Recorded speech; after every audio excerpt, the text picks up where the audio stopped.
有人問我點解我出街要帶保鏢，而霍英東就唔使？我每次出街，身邊至少都有7、8個保鏢，呢班人分散喺周圍保護我。但霍家人就唔使，譬如霍啟剛就成日自己一個人出街，一啲都唔驚。聽講香港黑幫流傳緊個3不碰潛規則，唔碰霍家人，唔碰駐港部隊，唔碰中央機構。黑幫呢個3不碰早幫佢畫好安全線。霍英東晚年仲好自豪話，喺港澳我可以橫住走，唔使帶一個保鏢。呢種底氣唔單止來自佢嘅江湖地位，更源自佢同內地嘅緊密關係。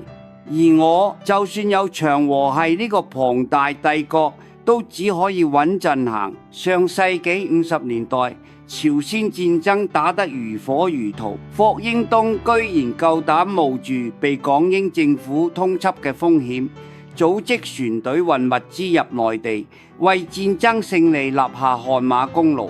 呢種同國家命運緊密綁定嘅經歷，令佢成為唯一享受到國葬待遇嘅香港商人。所以當你問我點解帶保鏢，